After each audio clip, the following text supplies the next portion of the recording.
is Cheryl Belford. We've known Cheryl for quite a while. Do you want to do it? And she's giving us a presentation on what happens when students create their own content. How come, Bronwyn? Are you presenting together? Yes, always. Oh, okay. So you do two presentations? No, we're doing it together. They're combined. Oh, okay. I'm here to irritate Cheryl. She can do what she wants. So, Cheryl, and Are you in engineering? Yeah. Faculty, different departments. okay, so they all come from Faculty of Engineering, different departments. They can say where the departments are because you need them if you need to consult with them. So you are welcome both. Thank you. We are looking forward to your presentation. There you go. Thank you. Good morning, everybody. Good afternoon, everybody. Good afternoon. I'm Cheryl, and this is my colleague Bronwyn. Yeah, you're going to go first? We're going to do the Macarena first. No. It was after lunch. We call this the graveyard shift, so we've got a lot of energy, but that's because it's Friday. Let's get started. We've got 15 minutes there. Okay, so what happens when students create their own content? We want to communicate what our experiences were and just talk a little bit to the technicalities of what we did, but really conclude on a positive note and say that we're still doing this journey together, and I don't think we're really ever going to stop. So I teach in both the diploma and the BTEC programs, and my biggest challenge is that we have a lot of content, and cognitive tools help us to get through that content in a manner that promotes quality experience for the student and quality experience for the lecturer, so that there's little repetitiveness, and just so we're always positive and we push that agenda more than anything else. I'm not going to use the mic. I'm sure everyone, my voice carries okay, I'm sure. Can everyone hear me? Okay. So I'm Bronwyn, and I teach in the Department of Industrial and Systems Engineering. And I'm teaching, or the group of students that we tried this with, in my case, was a group of BTEC students, final year, part-time students. So that is something actually that I paid attention to. It was something important when we did this study and we used this tool, because time is a particularly important thing in their lives. They are very constrained when it comes to time. Okay. My journey started in 2015, and really I didn't know what I was doing, so I got involved in everything that was available in Blackboard, but really jack of all trades, master of none. So 2015, there was no product. 2016, things shifted, but I had the journey, 1 year's worth of a journey that had begun. So I was familiar with all the terminology. I was a desktop specialist, but I had no experience, and then I joined OER ... And so here I am today. My preference is for the wiki, the Blackboard wiki, and of course Camtasia, which we're presently using to record. Okay. So I started in 2013. That's when I started bugging Antoinette. I know when Antoinette sees me that she walks the other way already, but it's okay, I like it anyway. I started in 2013 because I had loads of students, and I realized, I've said this so many times, I'm sure people have heard it, I realized I can't do things, I can't work more. I needed to find ways to do things faster. And then I realized, no, Blackboard is my friend, and so that's where I started. So my personal blend starts with Blackboard, but then I realized on Blackboard there were other things that I could do, so discussion boards, using discussion boards. I then went on and I started using Google Drive. I started making screencasts. My personal thing is screencasts.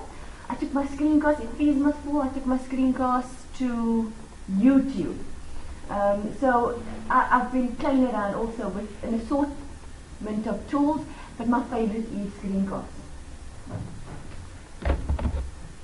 Oh, and there, well, can I speak about my context? So, related to my context, and the reason why I do what I do is mostly I was driven by time, but what one actually finds with using educational technology, this is my experience, I would say that time is a motivating factor. But in reality, it saves you some time, and I believe, which is why I still do it, I think in the long run it's going to save me time, but it doesn't significantly, it cuts a bit of your time, it doesn't significantly cut away more than, say, half of your time, but the quality of my output is so much better now that I've adopted technology for my teaching practices. In terms of what I'm putting out there, technology assists me in keeping track and making sure that the quality of what I'm doing, and I'll explain later when we speak about that. Another thing that drove me to it was obviously fees must fall. I think that converted many people to technology. And yeah, I've said everything that I need to say on that slide. Your turn. Yes. I choose to say less and put more on the slide. So this is a huge difference between Bronwyn and I, but we find commonality in our work, and I am always surprised that we're able to do that because we're so different. Yet I agree with that time is precious and quality is the most important thing, because when you have a quality experience you have cognitive engagement, and if you have that you have magic, and you're going to get something better than if you didn't have that. So I spend a lot of time preparing. I don't know how much, but my kids complain when we're on holiday. Seriously. So it gets less and less, but less just means 0.5% or so. I'm still an infant in this space, and I'm always refining my practice. I think that's a fair comment to make. That's what we all do. But I eventually close the race, same time everybody else does. So I do feel that there are pockets of really hard work, but it's all in the beginning.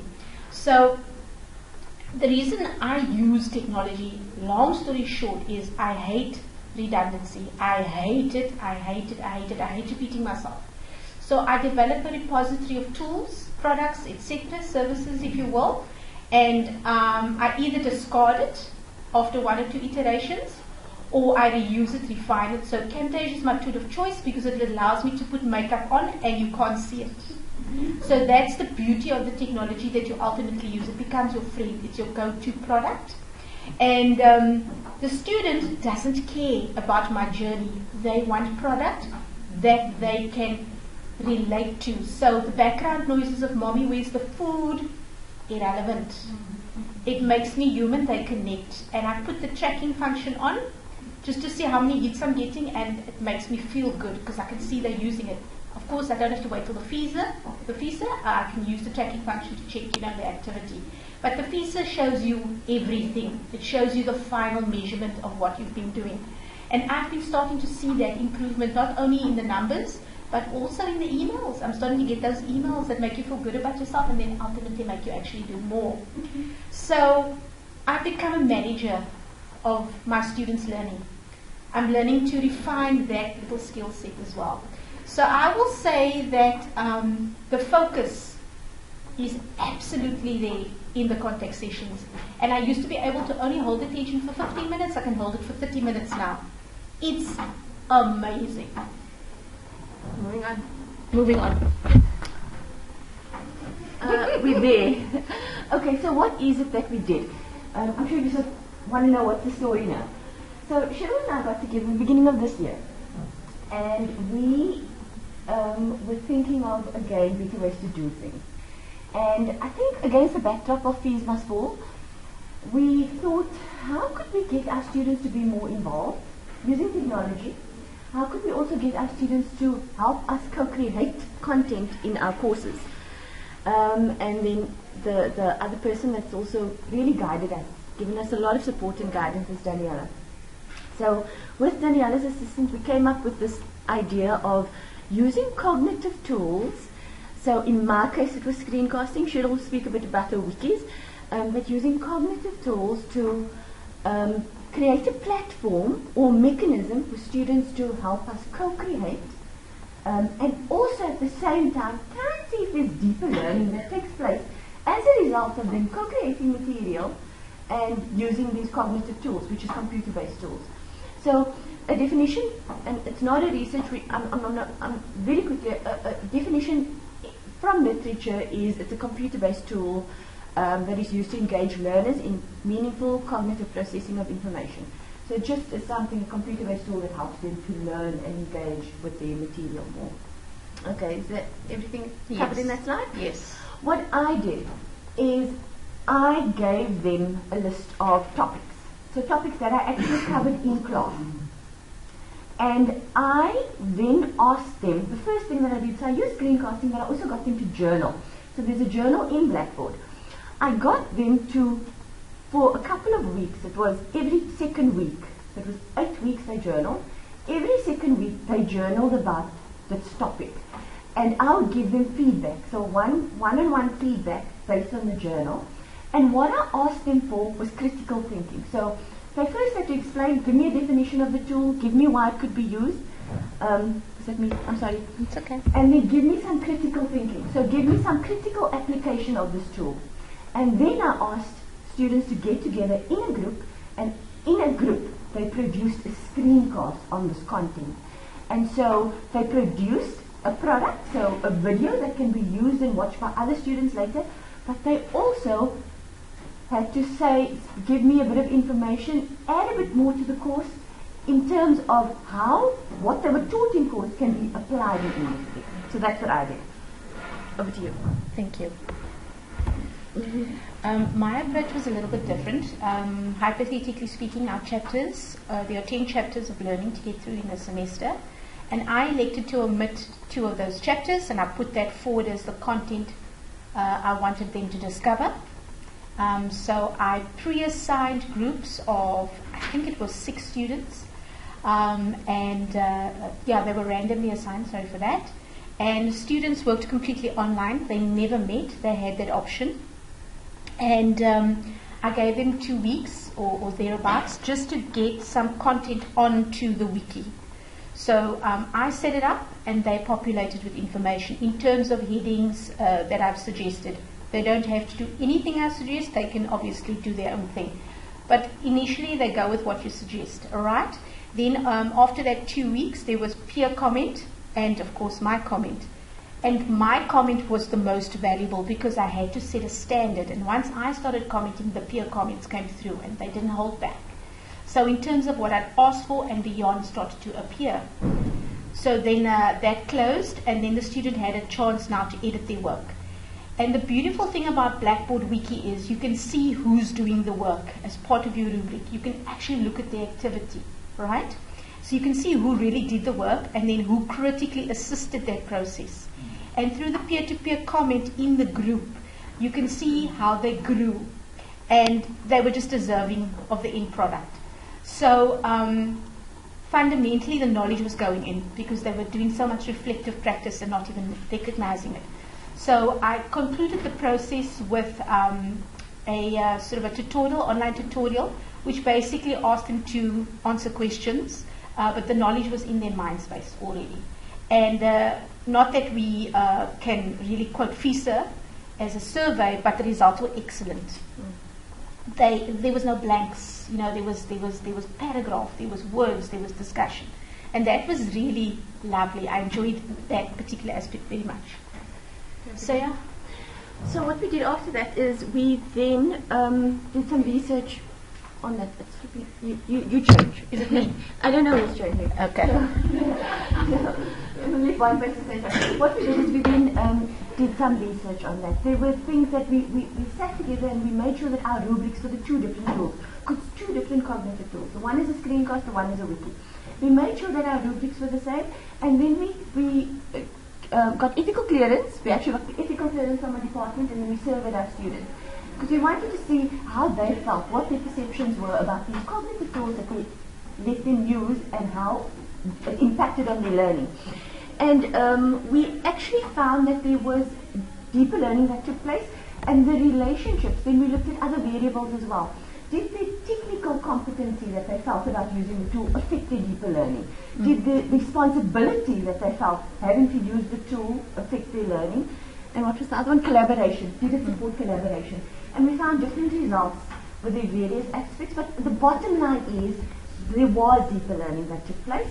And then the other thing that we also wanted to know related to the students creating the content, the generating the content, we asked them if they felt they played a part. And that was interesting because there wasn't so many students that actually felt that they played a part. There was about the same amount of students that were undecided. There was less percentage of a student that felt that they didn't really play a part. So that was about 20%. 40% was undecided. 40% said yes, and another 20% said definitely they played a role. And was it valuable? The similar result, very, very similar result. And what we wanted to do, but we didn't get the chance to do it, is actually to do some qualitative study. Because the survey obviously just gives us a trend, tells us what is happening. We are very much interested to want to know why so many students were undecided. But so we said, put this down as a pilot. Yeah. That done? Did it cover everything? I think so. Okay, your turn. Okay, cool. Yeah, so what's the value of a cognitive tool? I am a huge fan of wikis, but it's very labor intensive. It asks a lot of you, so you've got to be like a bit of a soldier with a strong discipline, strong sense of, this is when I must do it, I've done it, it's done. You've got to be very disciplined, but I acquired that, so it is possible. So it's absolutely going to promote deeper learning, whether you're seeking it actively or incidentally. And so from our early findings, we're putting it out there and we're saying we want to conduct research. So the plan is this semester, next semester, or next year, sorry, to do the focus groups and explore some of the findings a bit deeper. We want to explore this relationship between technical competency and responsibility, and finally we want to use the results and connect that to the study, because that is the be all and end all of an academic's life, is the results. On the technical competency and responsibility, we suspected, the results showed us that the students were a little bit intimidated. They were more intimidated by my project, the screencasts project, than they were by the wiki project, because they felt a bit more exposed. And so they didn't. Cheryl's group felt more responsible for their work. And we were wondering if there's a relationship between that, just to explain that. Yeah. And so that's what we've done.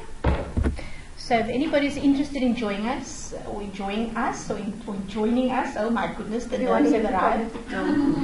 It's super easy. It's really super, super easy. And she was entertaining. And it's easy to work with us. This was not rehearsed. Literally, you just join us. Yeah. Okay, we are done. I think we are.